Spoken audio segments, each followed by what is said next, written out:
Dear viewers, greetings. In this present video, we are going to see about the polarizing microscope. Polarizing microscope. It is a type of microscope that uses the polarized light to view the specimens. And it is a conventional microscope with additional features that permit observation under the polarized light. Although the invention of the polarized microscope is typically attributed to the scientist David Brewster, that is around 1815, Brewster clearly acknowledged the priority of Henry Fox Talbot, who published his work in 1834. And this polarizing microscope is commonly used to observe the minerals, crystals, and other transparent or semi-transparent materials. And it is also used to analyze the structures and properties of the above given semi-transparent and transparent materials. The next concept is unpolarized light and the polarized light. In general, a light is an electromagnetic wave. We all know that. And although light waves can vibrate in all directions, in general, they are described as vibrating in two directions at right angle to each other. This is the basic concept. And in this case, any light which vibrates in more than one direction is called as unpolarized light, and the light wave that vibrates in a single direction is called as polarized light. And this slide is about the conversion of unpolarized light to the polarized light. Basically, the polarized light microscope works by converting the unpolarized light to the polarized light. One way in which the conversion of the unpolarized light to the polarized light can be achieved by the absorption of the light vibrational movement in one specific direction. And this can be done by certain natural minerals, which includes tourmaline, or by synthetic films that perform the same functions.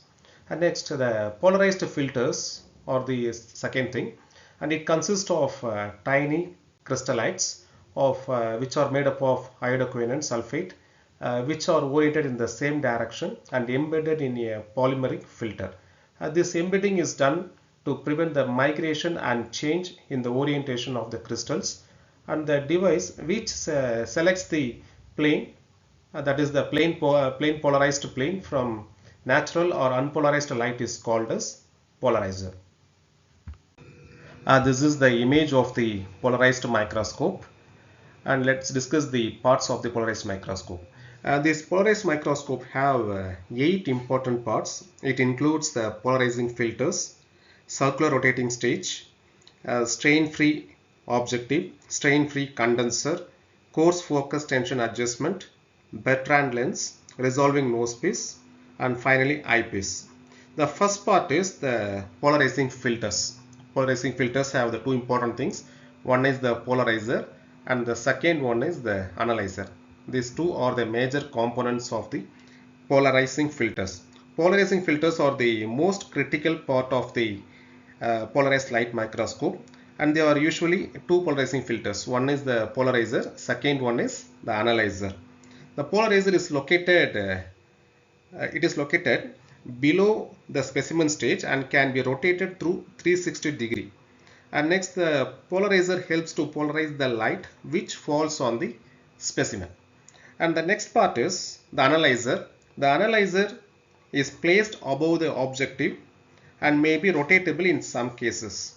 The analyzer combines the different rays emerging from the specimen, and it generates the final image of the specimen. Second one is the circular rotating stage is the second part, and the circular rotating stage is the specimen stage, and it can rotate the stage to 360 degrees Celsius to facilitate the correct orientation of the specimen with the objective plane. In several stages, a vernier scale, the vernier scale is also provided to provide the accuracy of 0.1% in the rotational angle of the stage. The third part is the strain-free objective. This objective lens are called as the strain-free objective. Any strain on the objective during the installation can lead to the change in the optical properties of the lens, and which can reduce the performance of the polarized microscope. So the strains can be introduced if the lens is mounted too tightly on the frame. Also, Anti-reflection coating and refractive properties must be accurately assessed in order to ensure the polarization and the increased contrast. And additionally, if the lens is attached too tightly on the frame, stains can be introduced. In addition, anti-reflection coating and the refractive characteristics must be precisely evaluated to guarantee the polarization and the enhanced contrast. The fourth part is the stain-free condenser. This stain-free condenser is present in the bottom side of the polarized microscope, and it is used for the adjustment and visualization of the clear image of the specimen. The next one is the Bertrand lens. It is a specialized lens fitted with an intermediate tube or the observation tube, and this lens brings an interference pattern which created at the objective back focal plane into the sharp focus at the microscope picture plane. The lens is designed to permit simple observation of the objective rear focal plane, and it permits adjustment of the illuminating aperture diaphragm and visualization of the interface pattern. Next is resolving nose piece. As the stage and objective of many polarizing microscope can rotate, a rotatable nose piece is frequently included so that the specimen can be observed in the center of the field of the vision even when the stage is rotated. And the final part is the eyepiece. This eyepiece. The eyepiece of the polarized light microscope have a cross-wired reticle to make the center of the field of the view. And frequently, the cross-wire reticle is replaced by the photomicrography with the digital camera system and the camera extension tube. This photomicrography reticle aids in the focusing the specimen and composing photographs with the set of frames enclosing the view field to be shot digitally on the film. And that's all about the parts of microscope. That is the polarized microscope.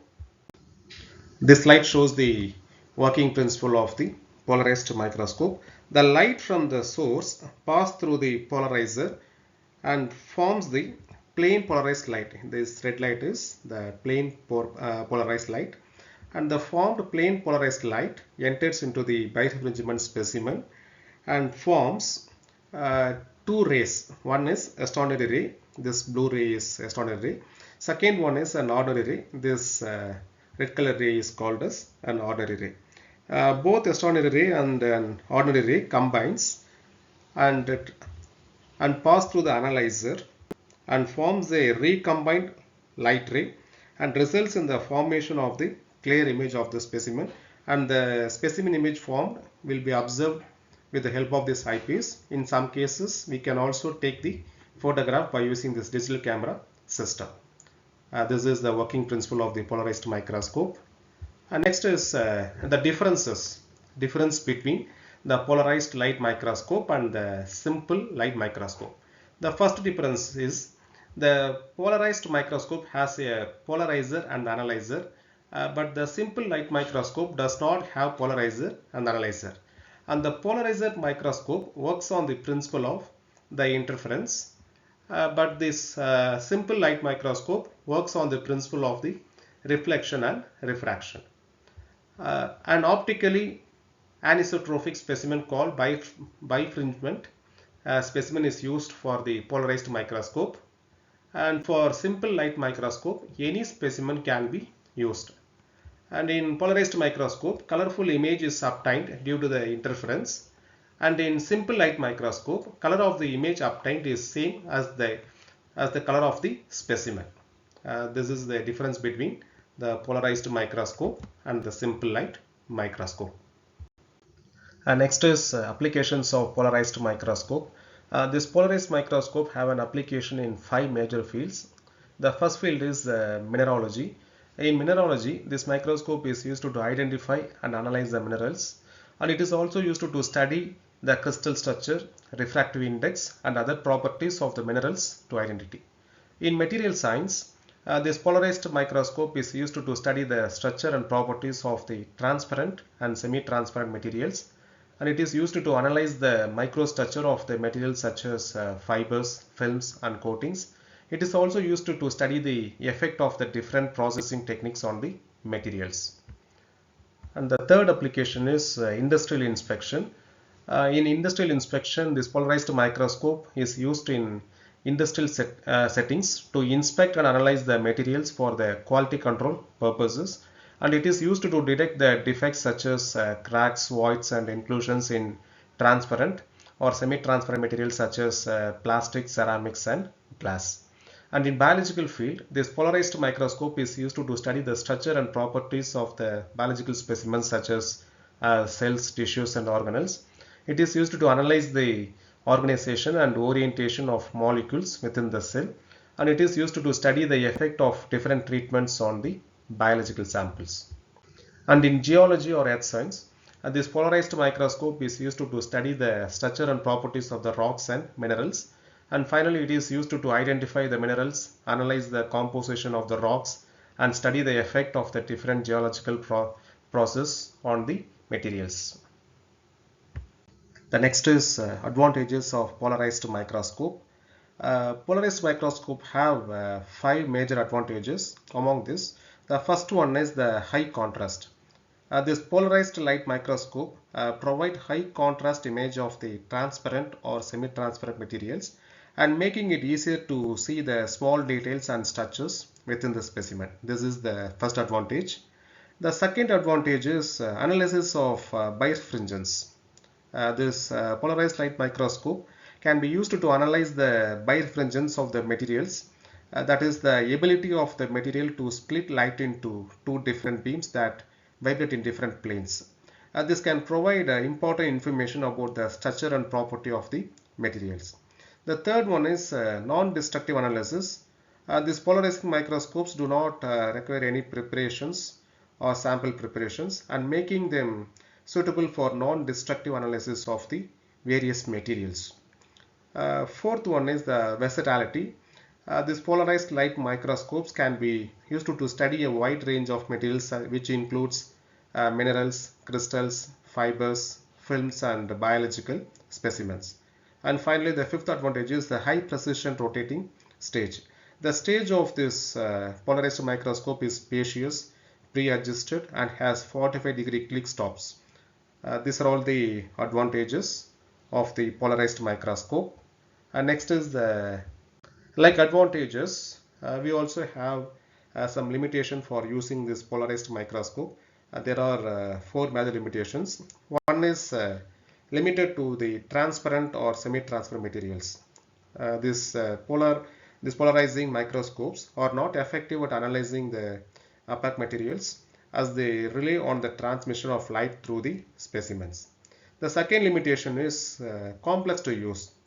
These polarizing microscopes can be more complex to use compared to the other types of microscopes, as they require the usage of polarizing filters and the correct operation of the filters. The third limitation is high cost. This polarizing microscope can be more expensive compared to the other types of microscopes due to the presence of some specialized components and the features which is required for its operation and other conditions. And finally, this polarized microscope is limited to the transmitted light. Now, these microscopes can only be used to study the specimen in the transmitted light, meaning that they cannot be used to observe the surface features or the structures of the materials. These 4 are the limitations of the polarized microscope. Dear viewers, thank you for your support. Thank you.